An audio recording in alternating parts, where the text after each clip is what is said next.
Hey, what's going on, guys? Aarava here, and welcome back to another video on F1 2018, the game, bringing you some info after my hands-on at E3 2018, and this one is going to be, I think, probably my final one, fourth one of the day. So if you've missed the earlier three we had the handling, the ERS, and the AI as the first video, then the second video was all about the interviews, and then the last one, the nearest one that just uploaded about 2 hours ago or so, was the contract system. So if you missed any of those, be sure to check those out on the channel page. You can go to my name and then you can just see those three earlier. I'll put an annotation to the one for the contract on screen right now on the top right, or the top right rather. The top right. That was the top left. The top right. Anyway, let's get into this. So the final one, and today, as you can see by the title, we're going to be talking about the brand new R&D. Well, not brand new, but newly tweaked R&D system and a revamped system, and it's pretty much game changing. Like, it's a big revamp, so that's why I kind of say it's almost like a new R&D system, because they've changed it enough where,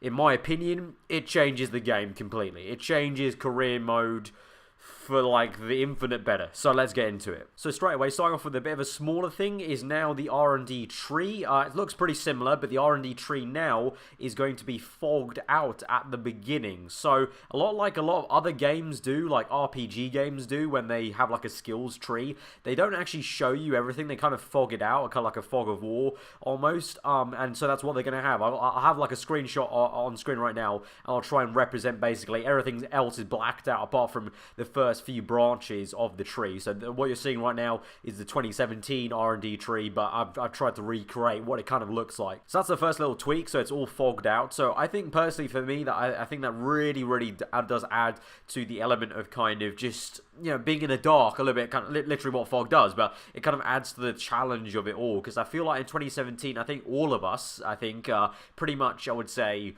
2 months into the game almost, maybe I'm being kind, maybe 1 month into the game, kind of sussed out what the best kind of parts would do. We kind of really sussed out that the chassis weight reduction and the drag weight reduction was so powerful, because the slipstream was so poor on the base game that if you were able to get a low drag car, a really light car in a straight line, it gave you so much time down every single straight, every corner you also game with a lighter chassis, and just wasn't any need sometimes to do the air upgrades or even the engine upgrades, because the chassis weight reduction, the drag reduction was so powerful. Equally as well, you can think of it in a different way, is you could go all hell's bar on the engine upgrades, and, you know, like a good example was Season 7 in my vanilla career mode of F1 2017.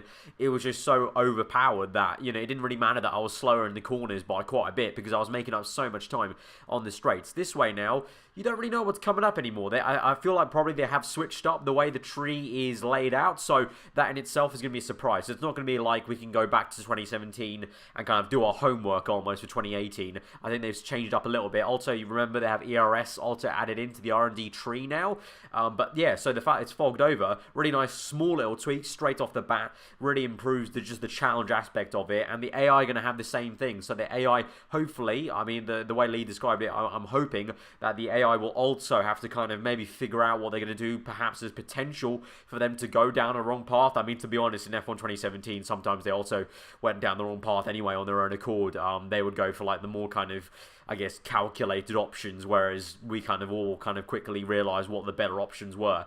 But yeah, hopefully that added element of challenge for, you know, players who play the game regularly and kind of suss out, you know, the way it works, can't game the system. Or I feel like eventually we will be able to game the system, you know, as we go on through the seasons. But hopefully this will leave us a bit more time where we're still struggling, we're still kind of in the dark with what on earth's the best way to go about doing the R&D tree. But anyway, that's the small tweak. But getting on to the one and only big tweak to R&D for this year's game, and this is literally game changing in my opinion, and I take some pride in this, because this is one of the biggest ideas that I was trying to tell them they need to do for F1 2017. Like when we went to go test F1 2017 last year in, what was it, like end of February, in March, for the alpha test of F1 2017, I think on like the third day, they were asking what you know, give us some ideas now, like from feedback from that day of testing the game, and that was like one of the biggest things I kind of harked on about for like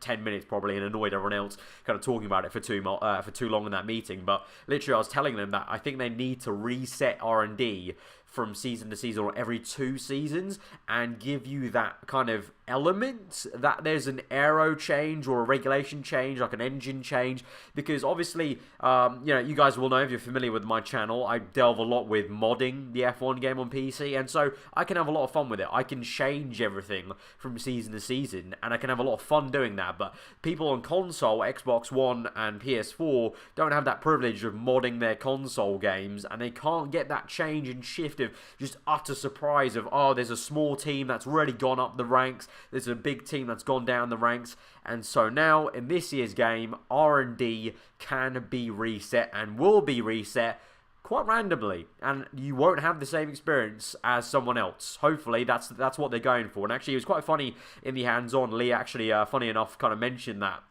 he was actually due to kind of watching me and Ben do our separate career modes and kind of seeing that it's a little bit too samey with some of the AI teams being the exact same performance in both our kind of series, and watching the videos that so similar in terms of the universe of the AI was not really changing that much. Remember back to my vanilla career mode, the only teams that exponentially improved were the teams I drove for personally, and I upgraded their cars, the Renault, the Force India, Red Bull. Those were the teams I drove before Mercedes, and so those were the only teams that really jumped up. So now there might be an R&D reset every couple of seasons or every season. So remember, if you watched the video earlier about Carl, the engineer, so in the data center now, towards the end of the season or at some point in the season, he's going to come up to you and say there might be a rumor, or he might come up and say, because it won't reset every single season. There might be a season to season where it doesn't reset and nothing changes, but it could happen every season. That's why I'm saying it's quite random. But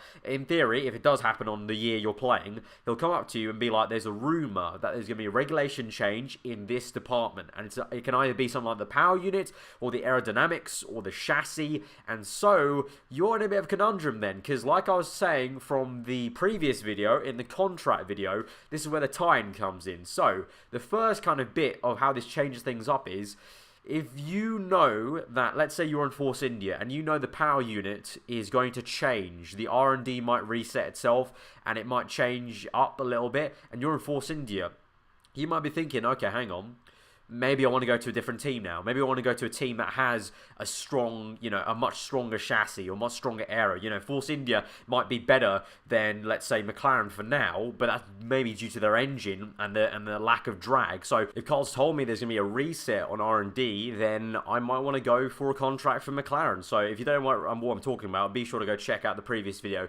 on contracts in F1 2018. But yeah, that might kind of spark your interest of using one of the 4 possibilities of changing your contract, going for a different contract. You might want to go for a contract now for a team like McLaren that has a better chassis, because he's told you a rumor the power unit might change, or vice versa. Maybe the chassis is going to change, and so you're in, let's say, Ferrari, and you might want to go, okay, maybe I want to jump to Mercedes now, because the chassis, our chassis, might go really quite down, and Mercedes, we know they have a strong power unit, that could probably make up for the chassis. So it really plays around with what you're going to be thinking about team to team, like season to season, where you want to be. It's almost like Fernando Alonso in previous years, Daniel Ricciardo right now. You're basically going to be playing so many it's going to play mind games with you so hard now, hopefully, that you're going to be kind of second guessing, right, where do I want to go? Do I have faith in my team? Do I think they're going to still be good here, or do I change? At the same time, if you do want to stay with your team, you can now spend R&D points against the department that is rumored to change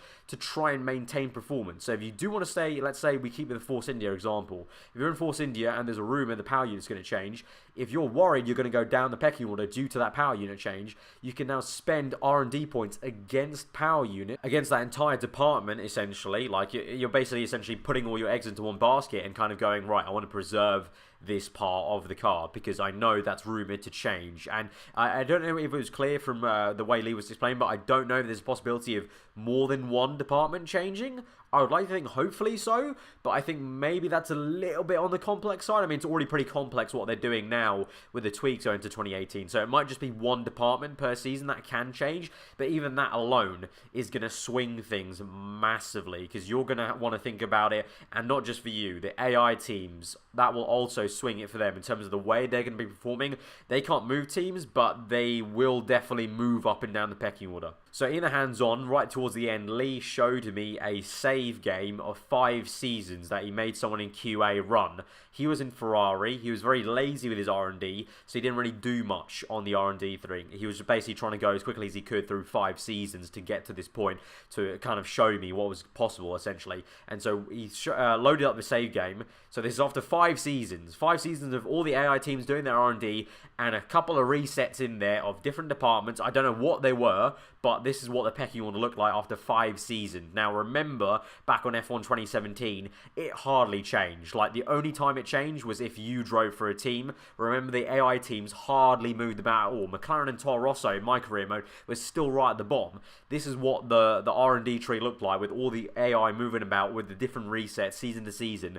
It was Mercedes still in first place, so they held their kind of top spot. We've got McLaren in second though, Force India in third, Red Bull, Williams, Renault, Alfa Romeo, Haas, Ferrari and Toro Rosso.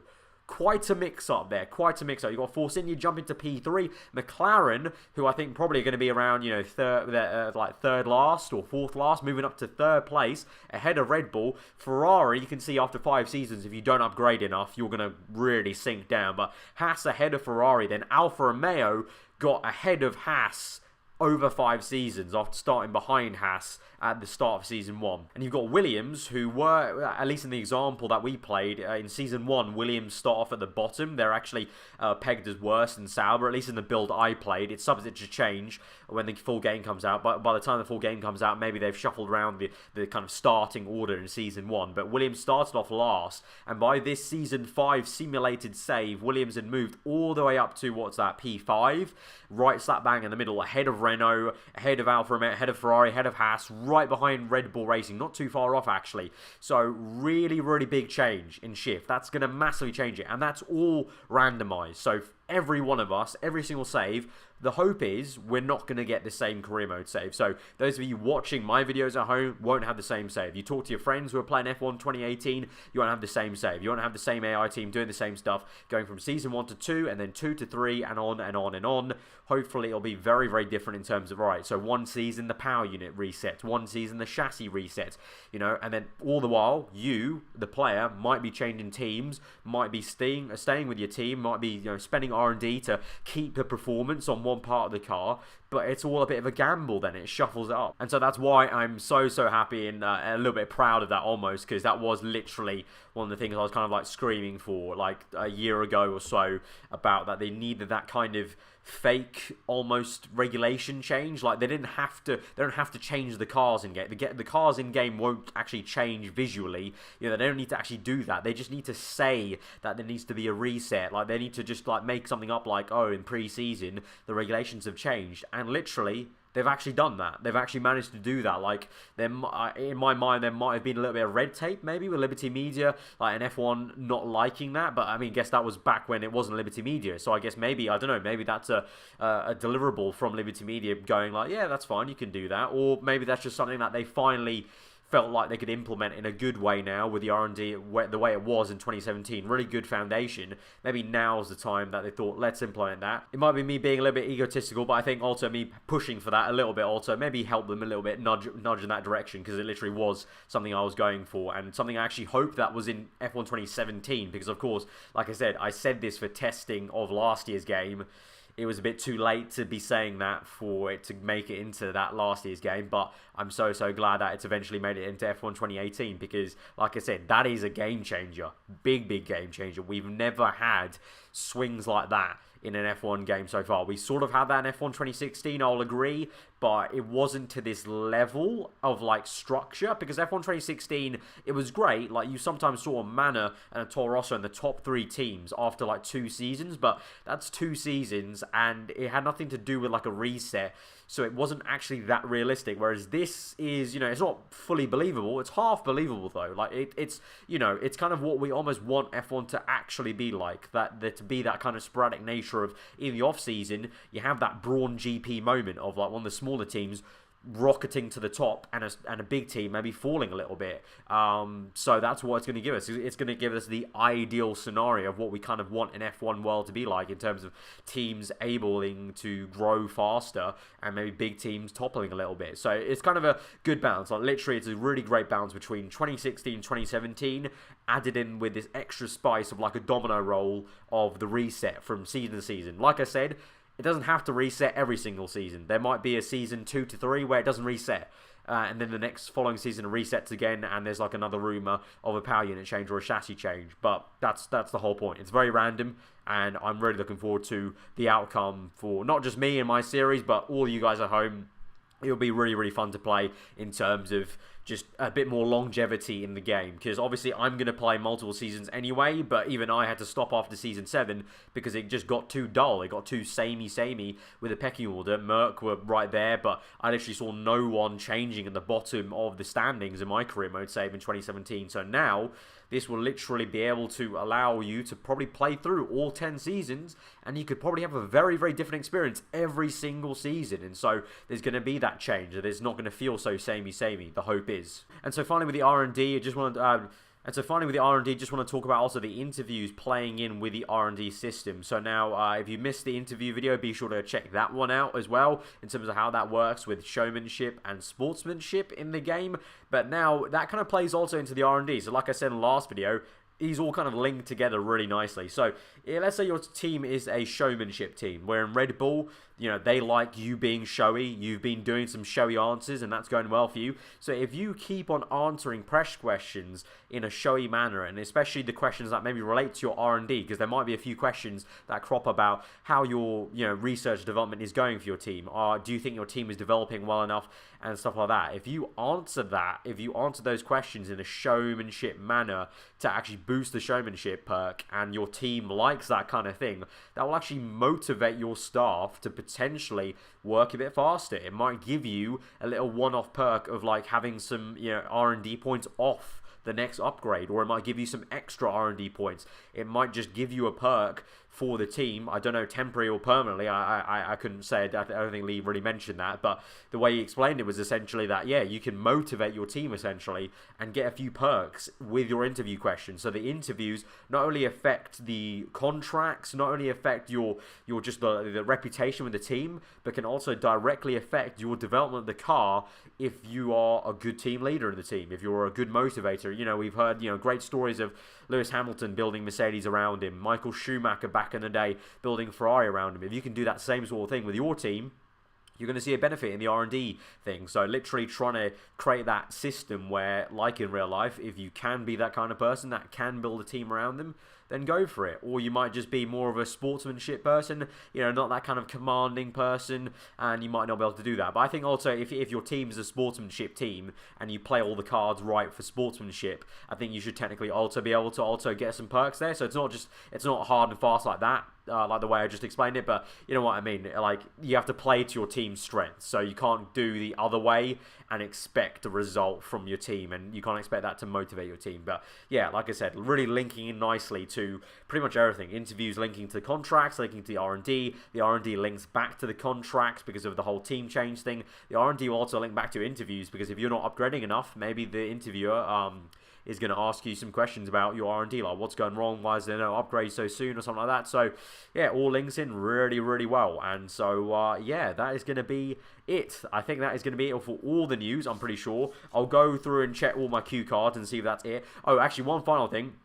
Nothing to do with R&D, but just a little note, because I saw someone tweet me earlier a question. They now have audio names in the game. So there's a list of audio names. So no longer will they be saying the Ferrari driver or the Red Bull driver. They'll actually say your audio name in the grid drop down. Just a tiny little thing, has nothing to do with R&D, but it's something. It's a bit of news that I just couldn't fit anywhere. Couldn't fit anywhere in any of these kind of little sections that I've cordoned off these videos in. But yeah, so that's I think pretty much all the news I've got from my hands-on event on F1 2018. Like I said, hopefully there will be some gameplay at the end of this week, because F1 is going on the IGN and Square Enix stream. So as soon as I can try and get that gameplay up for you guys, I will. But if you did enjoy this video and all four today, then be sure to go hit this like button on this video and the others. Be sure to go check those out if you haven't. Let me know what you thought in the comments below of this video though, of the R&D system. Are you excited as I am? Because I am literally pumped. Like I said, this for me is a game changer. This will completely change the way vanilla career mode is seen and played for the entire span of those 10 seasons. So I'm pumped. Hope you guys are as well. If you're new around here, do get subscribed for weekly Formula 1 content. And like I said, when that gameplay comes, I'll drop it, and so get sub for that. But yeah, hope you guys enjoyed the rest of your day. It's been a long day of 4 videos, and now I'm going to go and die, because you can tell I'm a little bit under the weather now. E3 has definitely taken its toll, but I will see you guys next time. Goodbye.